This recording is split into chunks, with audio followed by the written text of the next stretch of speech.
దేవుని బిడ్డలమైన మనము లోకములో ఎలా బ్రతకాలో ఒక 3 మాటలు చెప్పి నేను ముగిస్తాను. లోకములో ఏ విధంగా బ్రతకాలో, ఏ రీతిగా బ్రతకాలో దేవుడు తన బిడ్డలకు తన దాసుల ద్వారా బయలుపరుస్తూ ఉంటాడు.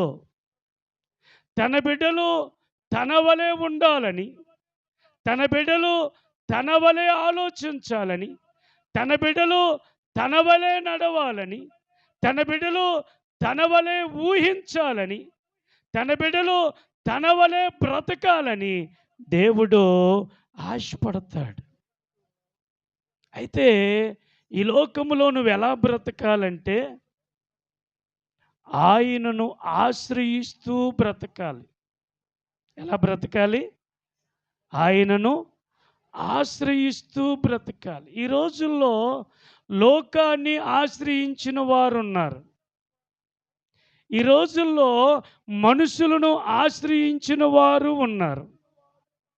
ఈ లోకములో డబ్బును ఆశ్రయించిన వాళ్ళు ఉన్నారు. ఈ రోజుల్లో మోసమును ఆశ్రయించిన వారు ఉన్నారు. ఈ రోజుల్లో మాయ మాటలకు ఆశ్రయించి మోసపోయిన వారు ఉన్నారు.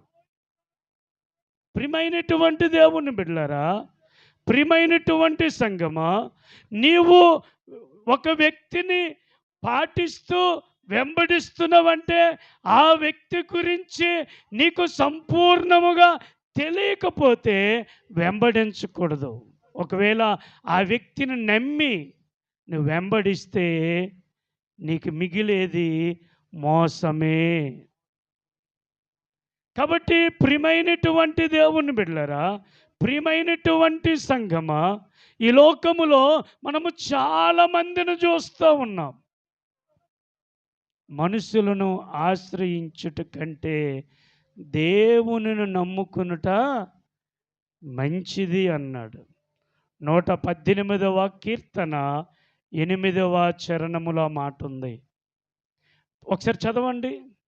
మనుషులను నమ్ముట కంటే యెహోవాను ఆశ్రయించుట మేలు. ప్రియులారా, దేవుని యొద్దకొచ్చిన మనము, దేవుని వాక్యమును ఎరిగిన మనము, దేవుని యొక్క సహవాసములో పాలు పంపులు పొందిన మనము ఈ లోకములో ఎలా బ్రతకాలి అంటే, ఏ విధంగా బ్రతకాలంటే, యెహోవాను ఆశ్రయించుట నీకు మంచిది. మనుషులను ఆశ్రయించకూడదు, లోక పద్ధతులను ఆశ్రయించకూడదు, లోకములో ఉన్న వాటిని ఆశ్రయించకూడదు. అవసరమైతే నీ సొంత అన్నను కూడా ఆశ్రయించకూడదు. ఎందుకంటే మనుషులు ఇప్పుడు మంచివాళ్ళు కాదు. నీవెవరిని ఆశ్రయించాలంటే సర్వ సృష్టికర్త అయిన మన కొరకు ప్రాణం పెట్టిన యేసయ్యను ఆశ్రయించాలి. ఎందుకంటే ఆయనే ఆశ్రయకర్త. 62వ సంకీర్తన 2వ చరణము చూడండి. ఆయనే నా ఆశ్రయదుర్గము, ఆయనే నా రక్షణకర్త. ప్రియులారా, ఆయనే, ఇంకొకరిని ఆశ్రయించకూడదు. ఈ 2వ దినవృత్తాంతాల గ్రంథం 26వ అధ్యాయము 1 నుంచి 8 వచనాలు 9 వచనాలు చదవగా విన్నాం. అక్కడ ఉజ్జయ అనేటువంటి ఒక వ్యక్తి కనబడతాడు. అతని తండ్రి పేరు అమజ్య.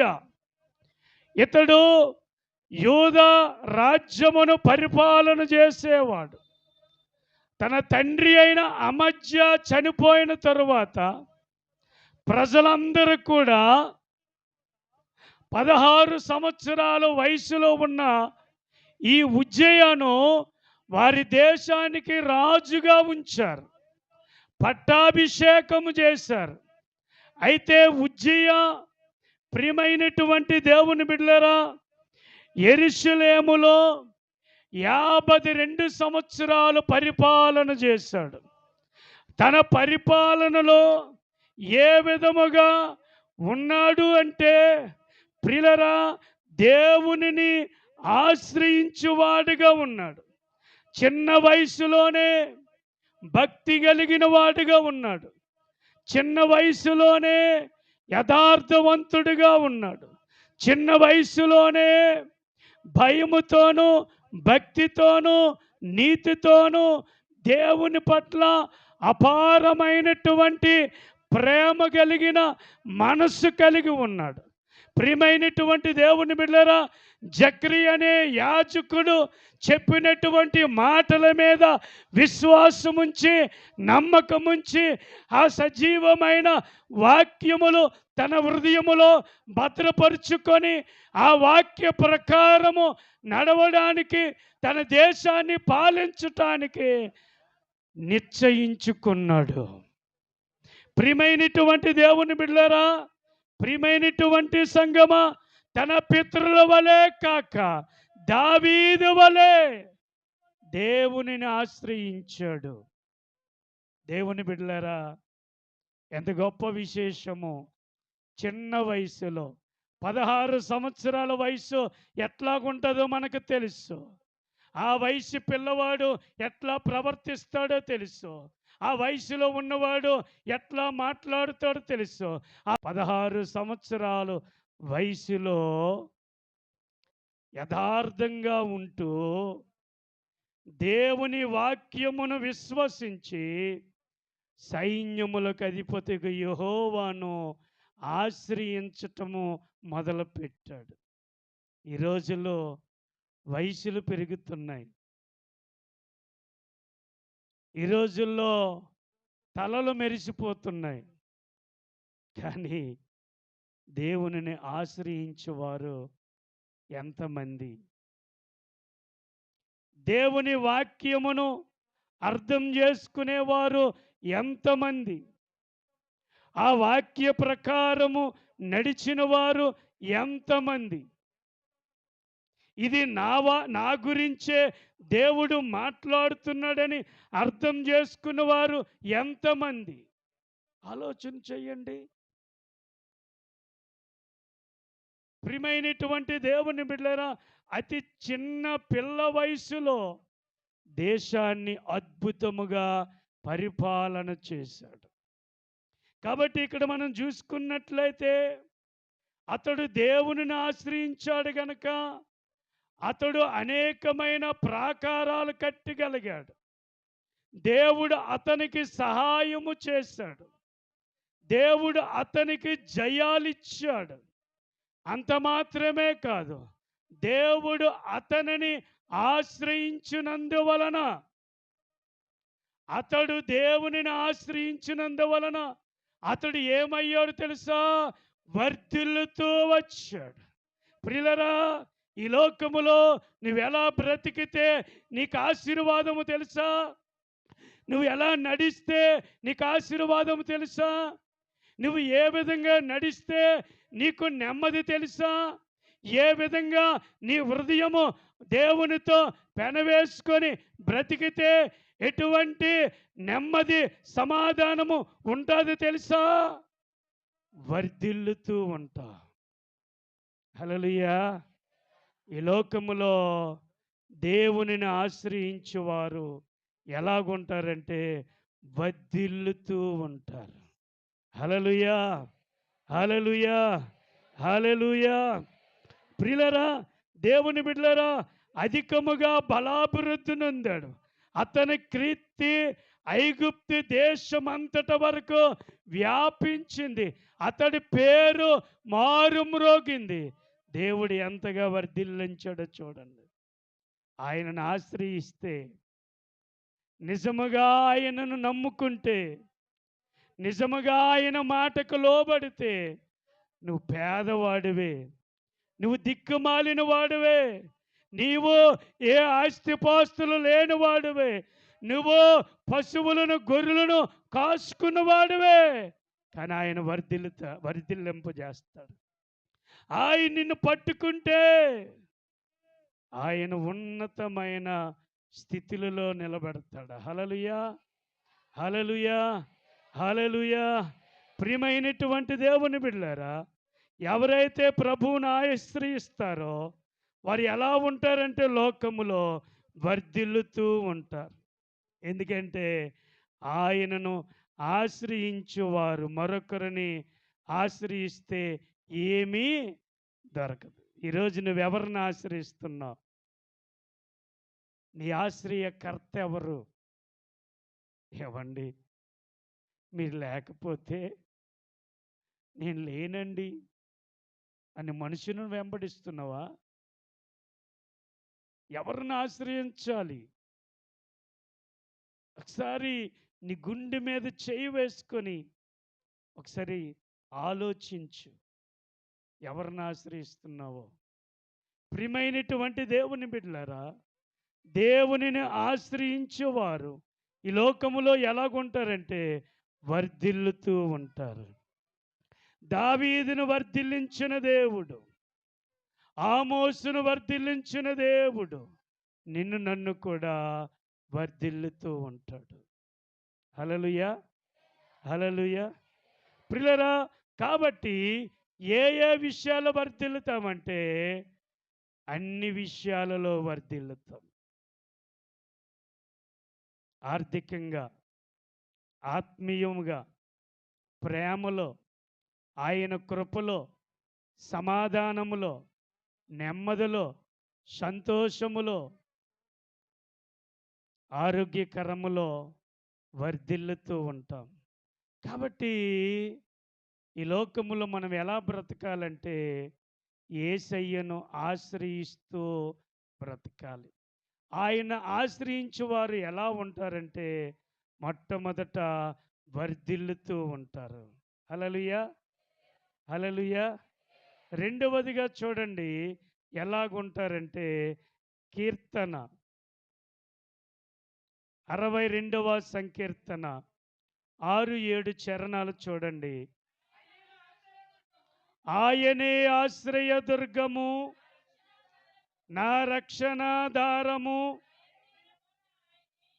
ఆ, ఆ, జనులారా, ఎల్లప్పుడూ ఆయన యందు నమ్మికించుడి, ఆయన సన్నిధిని మీ హృదయములు కృమ్మరించుడి. దేవుడు మనకు ఆశ్రయము. అల్పులైన వారు వట్టి ఊపిరై ఉన్నారు, గనులైన వారు ఆ మాయా స్వరూపులు.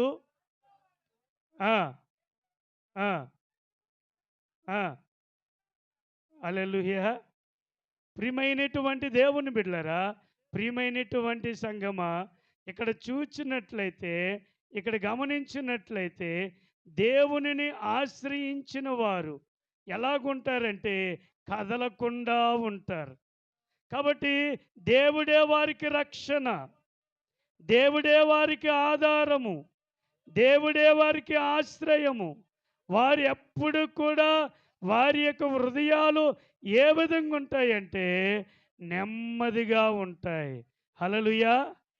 దేవునిని ఆశ్రయించిన వారి ప్రాణాలు నెమ్మదిగా ఉంటాయి. చూడండి 71వ సంకీర్తన 3వ చరణము.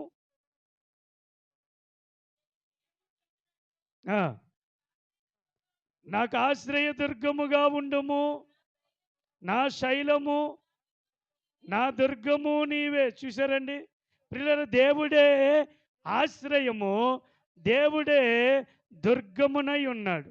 కాబట్టి నీవు నేను కూడా ఏ విధముగా ఉండాలంటే ఆయనను ఆశ్రయము దుర్గముగా మనం చేసుకోవాలి. ఆయనను ఆశ్రయముగా మనము చేసుకుంటే ఆయన మనకేమవుతాడంటే దుర్గముగా ఉంటాడో, మనలను నిత్యము సిగ్గుపడకుండా మనల్ని ఉంచుతాడో. హల్లెలూయా, హల్లెలూయా. కాబట్టి ప్రియమైన దేవుని బిడ్డలారా, భక్తిహీన చేతుల నుండి మనల్ని రక్షిస్తాడు. చూసారా, ఆశ్రయము ఆయనను కలిగి ఉంటే ఎంత ఆశీర్వాదము. ఎంత నెమ్మది! ఆశ్రయం లేకపోతే నెమ్మది ఉంటుందా? ఆధారం లేకపోతే సుఖం ఉంటుందా? చెప్పండి. ఒక స్త్రీకి పురుషుడు ఆధారం లేకపోతే ఆ స్త్రీ పరిస్థితి ఎలాగుంటుంది? ఏ రోజు ఏ కూలి ఎలా సంపాదించుకోవాలో, ఎవరి దగ్గర అడిగితే ఆ పూటకు అన్నం దొరుకుతుందో అని ఎదురు చూస్తుంది. ఎందుకని? పెంచేవాడు ఆధారం లేదు కాబట్టి. అదే పురుషుడుంటే, భర్త ఉంటే ఆమెకి ప్రొటెక్షన్ ఉంటాడో, ఆధారం ఉంటుంది. ఆమె ఇంక భయపడిన అవసరము, ఎందుకంటే భర్త వెళ్ళి కష్టపడతాడు గనక ఆ దినమునకు కావలసినటువంటి ఆ డబ్బులు లేక ఆహారము సమకూరుస్తున్న ధైర్యం ఉంటుంది. అప్పుడు ఎలాగుంటుందంటే ప్రాణానికి నెమ్మదిగా ఉంటుంది. ప్రాణము నిమ్మలుగా ఉంటుంది. అదే పురుషుడు లేకపోతే, ఆధారము లేకపోతే, ఆశ్రయము లేకపోతే ఏ పూటకి ఏమి దొరుకుతుందా, ఏమి తింటామని కష్టపడ్డానికి పరుగులు తీస్తుంది ఆ స్త్రీ. పరుగులు తీసినప్పటికీ పని దొరకకపోతే ఇంటికొచ్చి విచారం కలిగి ఉంటుంది. ఆ రోజు ఎలా బ్రతకాలా? ఎందుకంటే ఆధారం లేదు. ఈరోజు ప్రభు వాక్యం చెప్తున్నాడు, నీవు ఆయనను ఆశ్రయము కలిగి నడిస్తే, ఆయననే ఆశ్రయముగా నువ్వు చేసుకుంటే, ఆయనే నీ బ్రతుకుకు ఆధారం. నీ బ్రతుకుకు ఆధారం ఆయనే. ఆయనే ఆధారభూతుడు. కాబట్టి ప్రియమైనటువంటి దేవుని బిడ్డలారా, ప్రియమైనటువంటి సంఘమ, అందుకే అంటాడు 92వ కీర్తన 2వ చరణములో అంటాడు చూడండి. ఎందుకనగా యెహోవా నీ కార్యముల చేత,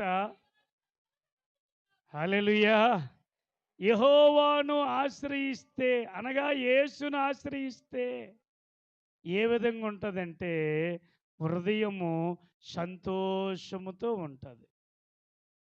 మరి మనిషికి సంతోషం కావాలా వద్దా? మనిషి హృదయములో బాధ ఉంటే సంతోషం ఉంటుందా? మనిషిలో దుఃఖం ఏర్పడితే తిన్నిది వంట పడుతుందా? పట్టదు. నిద్ర పట్టదు. నెమ్మది ఉండదు. ఏదో తెలియని ఆందోళన, ఏదో తెలియని బాధ. ప్రియులారా, ఆయనను ఆశ్రయిస్తే, ఆయననే ఆశ్రయకర్తగా చేసుకుంటే నీ హృదయములో సంతోషము కలుగుతుంది. సంతోషం ఎప్పుడొచ్చిందో నీలో ఉన్న దుఃఖము పోతుంది. సంతోషం లేకపోతే ఆరోగ్యము ఉండదు. ఆరోగ్యము క్షీణిస్తుంది. ఆరోగ్యము క్షీణిస్తుంది. ఎందుకంటే ఆ బాధే, ఆ వేదనే పద్దాక మన కళ్ళల్లో ఆడుతూ ఉంటుంది. అప్పుడు నువ్వెవరితో మాట్లాడినా దుఃఖమే. ఒకవేళ ఎందుకులే ఈ బాధ పోద్దని టీవీ చూసినా ఆ మనసు దాని మీద ఉంటుంది. ఆ మనసు పోవాలంటే నీవు దేవునిని ఆశ్రయించటము నేర్చుకోవాలి. అప్పుడు సంతోషము కలుగుతుంది. గుండెలో దుఃఖం ఉంచుకొని నువ్వెంత తిన్నా నిద్ర పట్టదో అది మర్చిపోయి యేసుని ఆశ్రయిస్తే ఆ దుఃఖము పోయి సంతోషాన్ని ఇస్తాడు. కాబట్టి యెహోవాను ఆశ్రయించువారు ఎలాగుంటారంటే వర్ధిల్లుతూ ఉంటారు, నెమ్మది కలిగి ఉంటారు.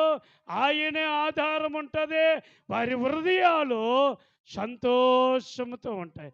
ఏదున్నా లేకపోయినా, ఉన్నా లేకపోయినా, కలిగినా లేకపోయినా ప్రియులారా సంతోషముగా ఉంటుంది. హల్లెలూయా, హల్లెలూయా. డబ్బున్నా లేకపోయినా సంతోషంగా ఉంటుంది. ఎప్పుడు తెలుసా? యెహోవాను ఆశ్రయించినప్పుడు. అల్లాలు బ్రతికారు. నువ్వు బ్రతికో. నేను నిన్ను చేసుకొని నా బతుకిలాగైపోయింది. మా అమ్మాళ్ళ ఇంటికాడ ఉంటే ఇలా బతికేదాన్ని. ఇప్పుడు నా బతుకు బస్ స్టాండ్ అయిపోయింది అని విచారపడే వాళ్ళు లేరా? ఆ ఆలోచన లేకుండా నువ్వు దేవునిని ఆశ్రయిస్తే నీ మాట వినని మూర్ఖన భర్తను ఆయన మార్చడా? బండలో నుండి నీరిచ్చినవాడు, ఎర్ర సముద్రమును పాయలుగా చేసినవాడు, ఎరుకో గోడలను పడగొట్టినవాడు, ఆకాశము నుండి మన్నాను కురిపించినవాడు నీ బతుకును మార్చడానికి ఏపాట ఆయనకి? నువ్వు సరిగా ఆశ్రయిస్తే కదా, సరిగా నమ్మితే కదా, సరిగా వచ్చి విశ్వాసముతో అడిగితే కదా నీ బ్రతుకు మారుతుంది. అలాగున నువ్వు చేయకపోతే, నువ్వు ఆశ్రయించకపోతే ఎప్పుడు నీ బ్రతుకు అంతే. ఎక్కడేసిన గొంగలే అక్కడే ఉంటుంది. నువ్వు మనస్ఫూర్తిగా ఆయన ఆశ్రయించు, దేవుడు ఉన్నతముగా నిన్ను ఆశీర్వాదిస్తాడు. చప్పట్లు కూడా దేవుని నామాన్ని గణపరచుదాం. కాబట్టి ప్రియమైనటువంటి దేవుని బిడ్డలారా, అనేకమైనటువంటి మేలులు ఆయన ఇస్తాడు. అందుకే 131వ కీర్తన 19వ చరణము చూడండి. నీయందు భయభక్తులు గలవారి నిమిత్తము నీవు దాచి ఉంచిన మేలులు ఎంతో గొప్ప. ఆయన దాచి ఉంచాడు నీ కోసం. నువ్వు ఆశ్రయించు, నువ్వు ఆయన దగ్గరికి రా, నువ్వు నమ్మకం ఉంచు. ఆయనే నా సర్వస్వము, ఆయనే నా ఆధారమని నువ్వు ఆలోచించి ఆయన పాదాలు పట్టుకో. నీ కొరకు ఎన్నో మేలులు దాచాడు. ఆయనను ఆశ్రయించిన వారికి గొప్ప మేలులు దేవుడు సమకూరుస్తాడు. గొప్ప మేలులు సమకూరుస్తాడు. ఆకలితో చచ్చిపోవాలనుకుంది. కొడుకును తీసుకొని తోటకెళ్తుంది. కొడుకుతో అంటుంది, నాన్న రేపటి నుంచి మనకేముండదు నాన్న, నాన్న నువ్వు ఏడవద్దు నాన్న, దేవుడే మనకు చూస్తాడు నాయన. అయితే నాన్న నువ్వు ఏడవద్దు, అవసరమైతే మన ఇద్దరము చచ్చిపోదు, ఎవరింటికి మనము అన్నం అడగడానికి వెళ్ళొద్దు అని చెప్తుంది. కొడుకు అంటున్నాడు, అమ్మా నువ్వు చెప్పినట్లుగా నేను చేస్తానమ్మా, ఎవరి దగ్గర చెయ్యి చాపునమ్మా, మనం నమ్ముకున్న దేవుడు నిజమైన దేవుడు కాదమ్మా, ఎవరిని అడగనమ్మా, ఎవరి వైపు తిండి వైపు నేను చూడనమ్మా అని చెప్పి తల్లి కొడుకులు ఇద్దరు కొడుకు మాట్లాడుకుని తోటకెళ్ళి పుల్లలు ఏరుకుంటే ఒక ముసలాయన వచ్చాడు. అమ్మా నీ దగ్గర ఏమైనా ఉందా? అయ్యా కొంచెం ఉందయ్యా, అది తిని చచ్చిపోవాలని నిర్ణయం చేసుకున్నామయ్యా. అయితే ఆయన అంటున్నాడు, అమ్మా అది తయారు చేసి మొదట నాకు తే అని చెప్పాడు. ఆమె ఇంటికి వెళ్ళింది, పొయ్యి రాదేసింది, కట్టెలు పెట్టింది, పెనమ పెట్టింది, అప్పం తయారు చేసి కాల్చింది. మొదటిది ఆయనకు తెచ్చింది. ఆయన తింటున్నాడు ప్రార్థన చేసి. ప్రియులారా, ఈమెకు లేదు, ఉన్నదే ఆమెకి ఇచ్చేసి ఆయనకి ఇచ్చేసింది. ఇప్పుడు కొడుకు కూడా ఆయన తింటుంటే ఇలాగ పెదవులు తడుపుతూ ఉన్నాడు. చిన్నోడు కదా, బొడ్డోడు కదా, ఆకలేస్తుంది కదా, మరి ఎవరు తిన్నా చిన్నపిల్లలు చూస్తారు కదా కావాలని. ఇతగాడు తినేస్తూ ఉన్నాడు, తన ఆకలి నింపుకుంటూ ఉన్నాడు. కానీ నువ్వు తిన్నావా లేదు ఇతడు? ఇతనికి తెలుసు ఏమి జరగబోతుందో, ఇతడికి తెలుసు ఇతడు గొప్ప దీర్ఘదర్శి, జరగబోతున్నది ఇతనికి తెలుసు. ఇక్కడ ఇతడు తింటా ఉన్నాడు, అక్కడ నిండుతా ఉంది. ఇక్కడ తింటా ఉన్నాడు, అక్కడ నిండుతా ఉంది. ఇక్కడ తింటా ఉన్నాడు, అక్కడ నిండుతా ఉంది. ముగ్గురు కలిసి ఇంటికెళ్ళారు. ఇంటికెళ్ళమ్మా, ఒకసారి నీ పిండి నీ నూనె చూడమ్మా అన్నాడు. నీ పిండి సమృద్ధిగా ఉంది. హల్లెలూయా! సమృద్ధిగా ఉంది. వెలుతు లేదు. 3.5 సంవత్సరాలు ఆ పిండి, ఆ నూనె దేవుడు ఆమెను పోషించాడు. హల్లెలూయా! చప్పట్లు కొడతావా ఇష్టమైతే? ప్రియమైనటువంటి దేవుని బిడ్డలారా, ఆయన యందు భయభక్తులు కలిగిన బిడ్డలను ఆయన ఎన్నడూ విడిచిపెట్టడు. పోతే పోనే, ఇంకొక విధంగా ఇస్తాడు. ఇంకొక విధంగా ఇస్తాడు. ఇంకొక రీతిగా దేవుడు సాయం చేస్తాడు. కాబట్టి ఆయనను ఆశ్రయిస్తే మేలులు వెంబడి మేలులు ఇస్తాడు. సంతోషము వెంబడి సంతోషం ఇస్తాడు. ఈ సంవత్సరం వెలుగున్నావా, వచ్చే సంవత్సరం ఇంకా అధికముగా దేవుడు దీవిస్తాడు. నీ పిల్లల విషయంలో, నీ విషయములో, నీ యొక్క ఆర్థిక విషయాలలో, నీ ఆరోగ్య విషయాలలో, నీ వ్యాపార విషయాలలో, నీ పిల్లల ఎడ్యుకేషన్ విషయాలలో దేవుడు దాచి ఉంచాడు మేలులు. అయితే ఆ మేలులు పొందాలంటే నువ్వు యేసయ్యను ఏం చేయాలా? ఆశ్రయిస్తూ ఉండాలి. కాబట్టి ప్రియులారా, ఆయనను ఆశ్రయించిన నరులు ధన్యులనుంది. ఆయన ఆశ్రయించిన నరులు ధన్యులు. 2వ కీర్తన 12వ చరణము చూడండి ఒకసారి. 34 కీర్తన 8వ చరణము. ఆ కింద వచ్చిన బి భాగం చదవండి. ఆయన ఆశ్రయించిన వారు, చూశారండి, ఆయన ఆశ్రయిస్తే నువ్వు దీవింపబడతావు. ఎదుటి వారికి దీవెనగా ఉంటావు, ఎదుటి వారికి మేలుగా ఉంటావు. నిన్ను చూసినోడు ఇలాగ ఉండాలరని చెప్పాలి. నువ్వు ఆశ్రయించు. ఎందుకు వెనక్కి వెళ్ళిపోతావు? ఎందుకు ప్రభువుకు దూరంగా అయిపోతావు? ఎందుకు మదన పడతావు, వేదన పడతావు, దుఃఖపడతావు? దాన్ని యేసునామమున చంపే. నాకు యేసయ్య ఉన్నాడు, నన్ను బలపరచువాడు, నన్ను పిలిచేవాడు, నన్ను పుట్టించువాడు, నన్ను పోషించువాడు, నాకు ఆరోగ్యం ఇచ్చి ఇన్ని సంవత్సరాలు నా ప్రాణాన్ని కాపాడేవాడు నా దేవుడు ఉంటే దాని గురించి నేను ఎందుకు బాధపడాలని యేసు నామమున ఆ మనసును చంపుకోవాలి. ధైర్యంగా ఉండాలి. దేవుని దగ్గరికి రావాలి. హల్లెలూయా! హల్లెలూయా! హల్లెలూయా! ప్రియమైనటువంటి దేవుని బిడ్డలారా, ప్రియమైనటువంటి సంఘమా, దేవుడు దాచి ఉంచిన మేలులో చాలా గొప్పవండి. ఈరోజు ఇక్కడ ఉన్నాను అంటే ఆయన కృప. ఆయన ఆశ్రయించిన వాళ్ళు ధన్యులు.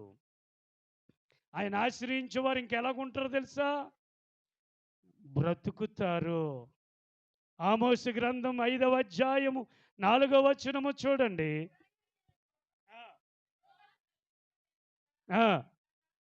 నన్ను ఆశ్రయించుడి, నన్ను ఆశ్రయించిన ఎడల మీరు బ్రతుకుదురు.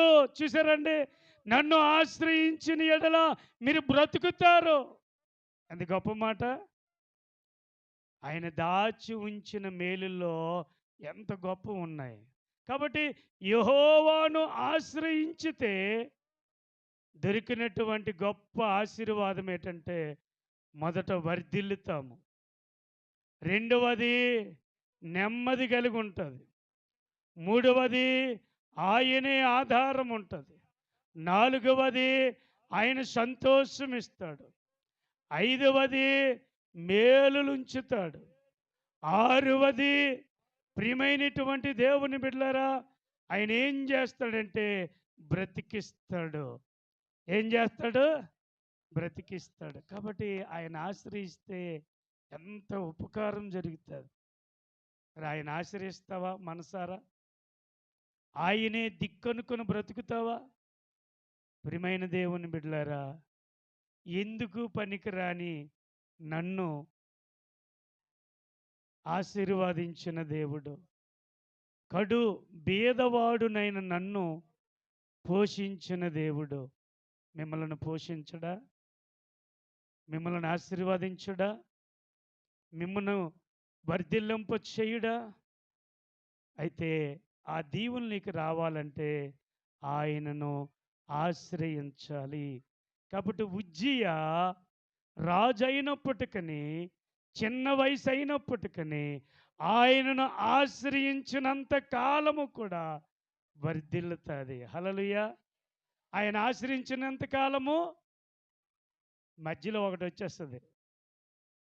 మధ్యలో ఒకటి వస్తుంది. ఏంటి చెప్పండి? ఆ? నాలోంటోడికి ఏమీ లేనప్పుడు అన్నీ కలిగాయి అనుకో, నా కళ్ళు ఎక్కడికి వెళ్ళిపోతాయి? నెత్తికి వెళ్ళిపోతాయి. అంటే గర్వం వస్తుంది. ఎప్పుడైతే గర్వం వస్తుందో ఇవన్నీ పడిపోతాయి. అతడు ఆశ్రయించినంత కాలము వర్తిల్లాడు. ఎప్పుడైతే మానేశాడో పతనమైపోయాడు. కాబట్టి జాగ్రత్త. నీవు ఆయనను ఆశ్రయించినంత కాలము నీకే లోటు ఉండదు, ఏ కొదువు ఉండదు, ఏ చింత ఉండదు, ఏ బాధ ఉండదు, ఏ లోటు ఉండదు. ఆయన ఆశ్రయించుదాం, అటు దీవెన పొందుకుందాం. దేవుడు మనలను అట్టి కృపలతో నింపునుగాక. ప్రార్థన చేద్దామా?